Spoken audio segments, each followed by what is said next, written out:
This video is going to be a sample of legal translation, or actually a sample of the English legal text and source text, how to identify and analyze the features of such a text, such a legal text, so that it will help in the legal translation. Because the legal translation, when you translate into your mother tongue, the TT, the target language, you need to know all the features that are in the source text, which actually help you understand what the source text is telling you, and then you will be able to translate it into your mother tongue or into the target language. Now here is the sample of a legal document which is called a Last Will and Testament of George Herman Ruth. And here is the first item, or the first paragraph in the actual will and testament.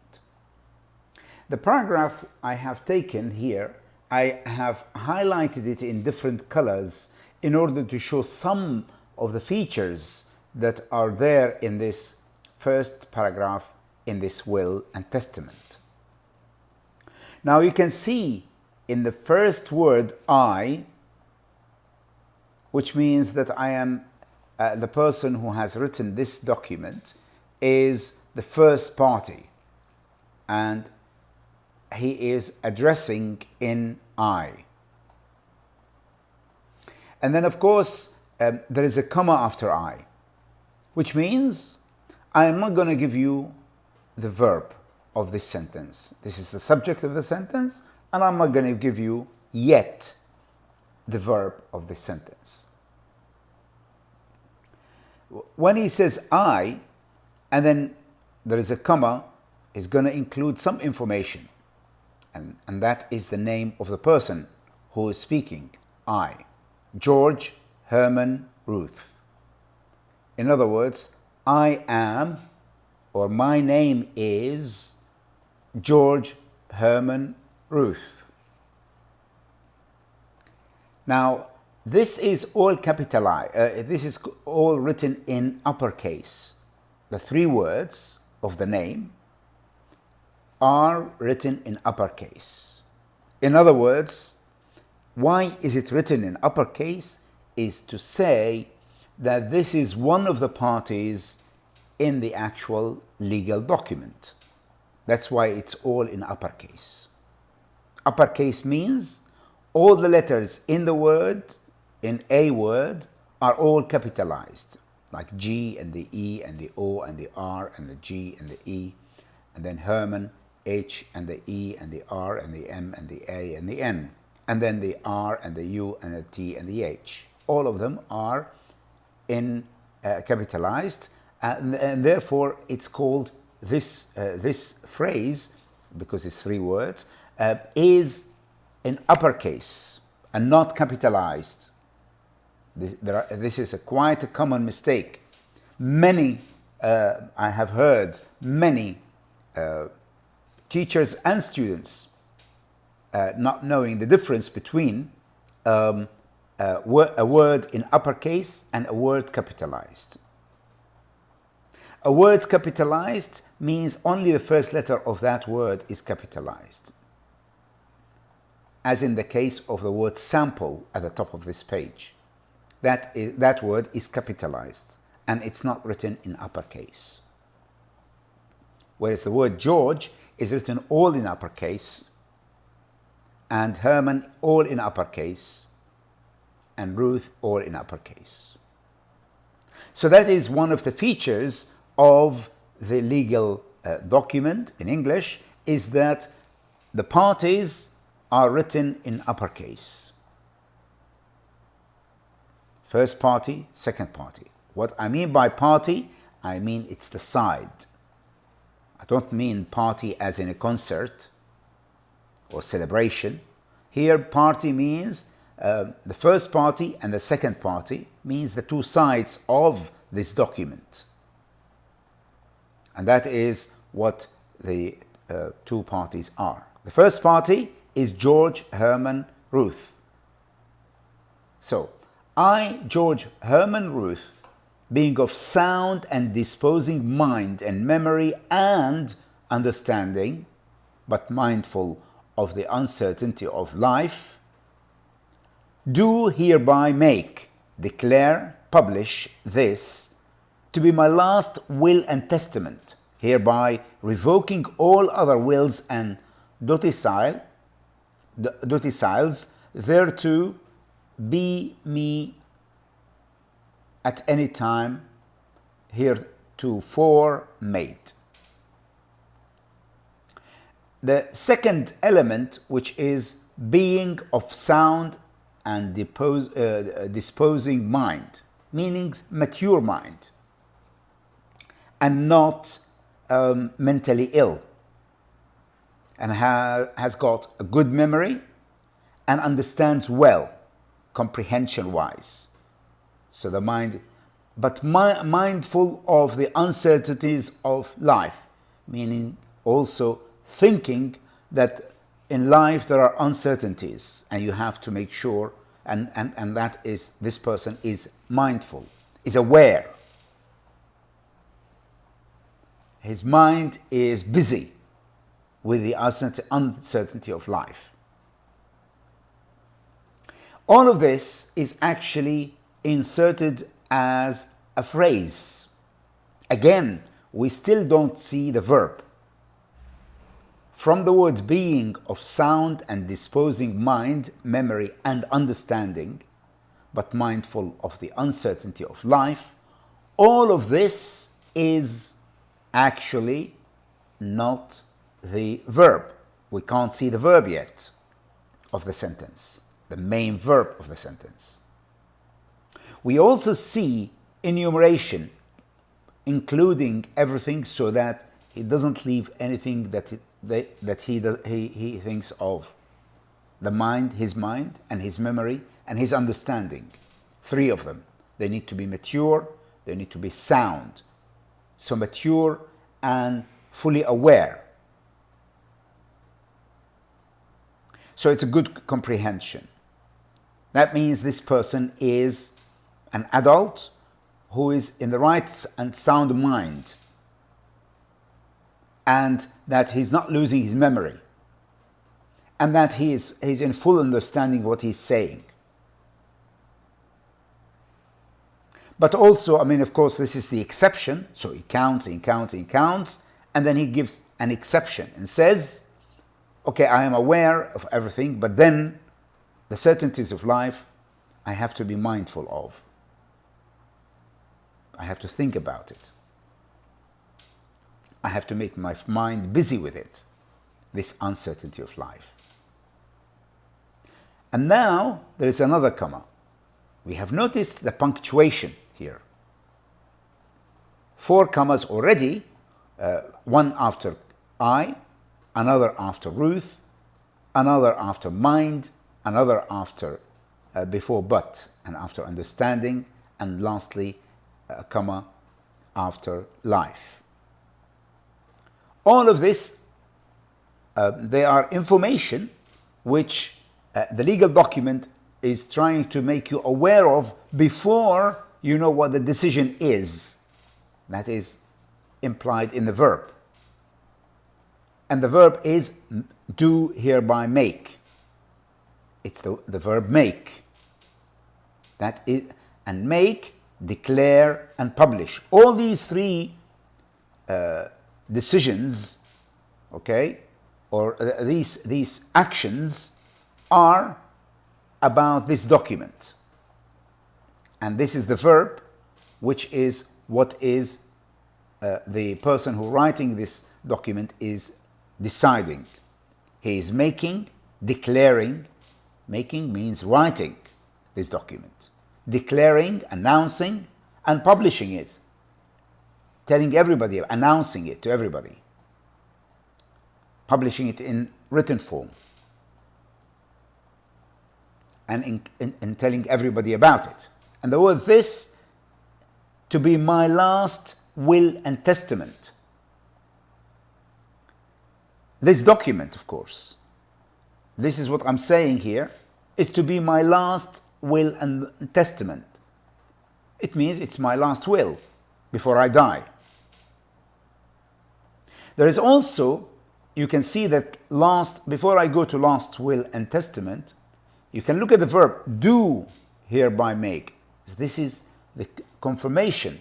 The verb do is to confirm, to be certain that I will be making, declaring, and publishing. And also, there is the adverb hereby with the preposition. Hereby. Hereby means it is according to this document, according to this will. So hereby, the word here does not mean as in here and there in terms of places.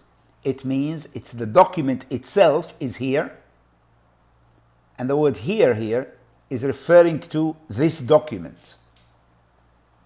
By this document.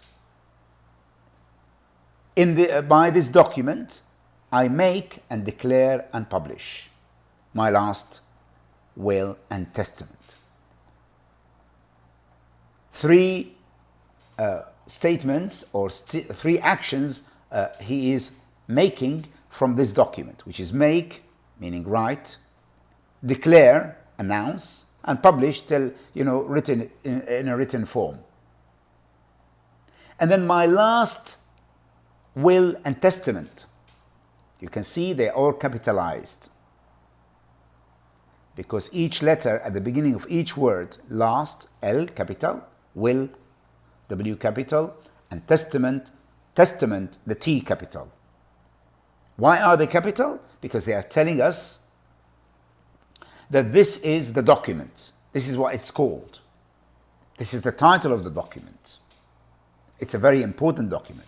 So documents are to be capitalized, but not written in uppercase the way it is with the name of this person, George Herman Ruth. So the title of the document is capitalized. Each letter at the beginning of each word is capitalized. Whereas in the names, which is the party, first party, second party, the name itself is in uppercase. All the letters in each word are written in capital. And then he goes again and says, hereby, after the word last, will, and testament, comma. Notice the commas are extremely important to explain them, to know what these commas are about. What do they mean? It means I'm going to add here and tell you that the hereby, revoking all other wills and codicils,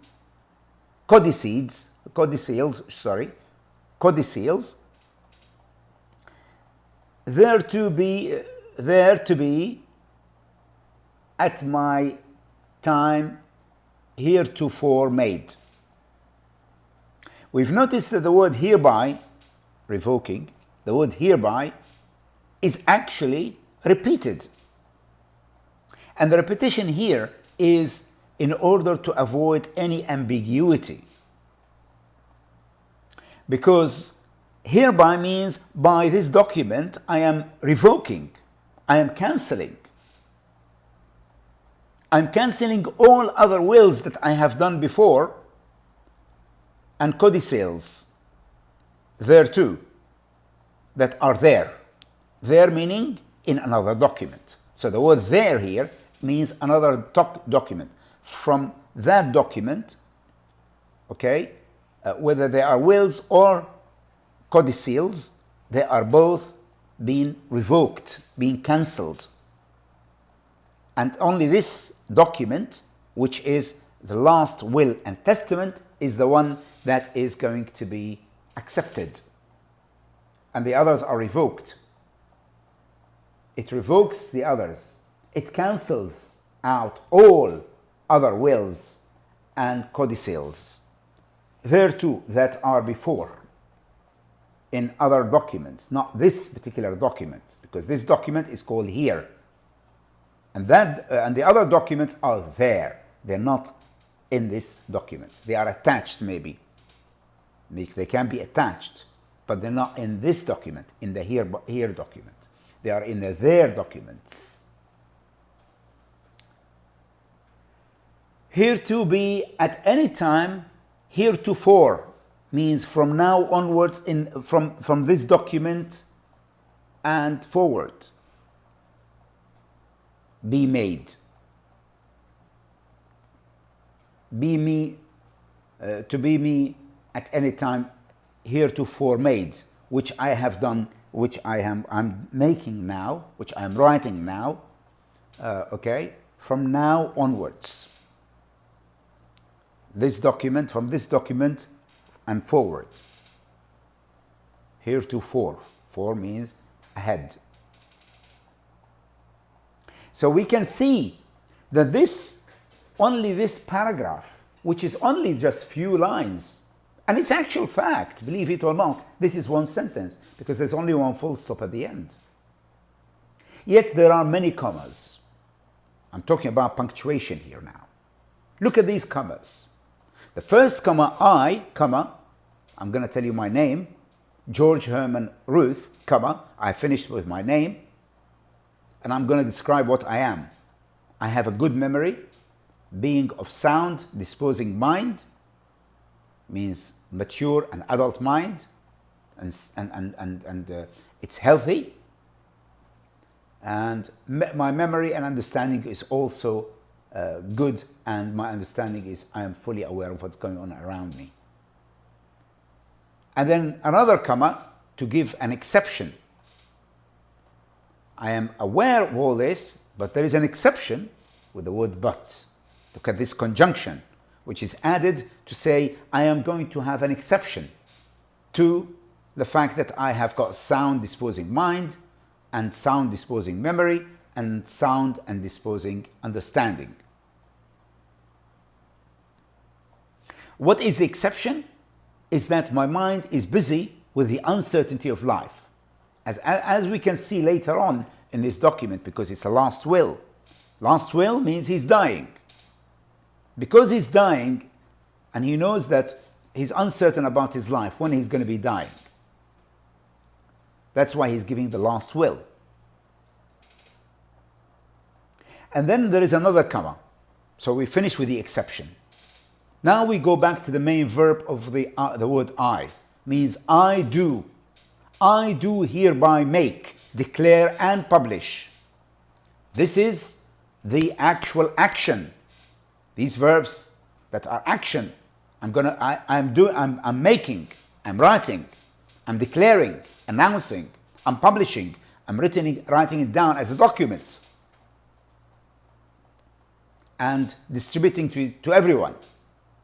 Publish this to be my last will and testament. And notice the word will and testament, because testament is a document which you are actually declaring or witnessing. And it's a will. Both words are used in order to avoid any ambiguity. So he's witnessing and he is mentioning his own will. And of course, there is repetition and there is a comma here, which means this comma, I'm going to add something, by the way. It's my last document, my last will. Hereby, with this will, meaning with this will or by this will, بموجب هذه الوثيقة, by this document, I am revoking. Look at this, it's an adjective here. Here it's a present participle.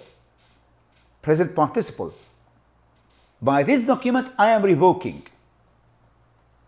Of course, the document here is revoking all other documents.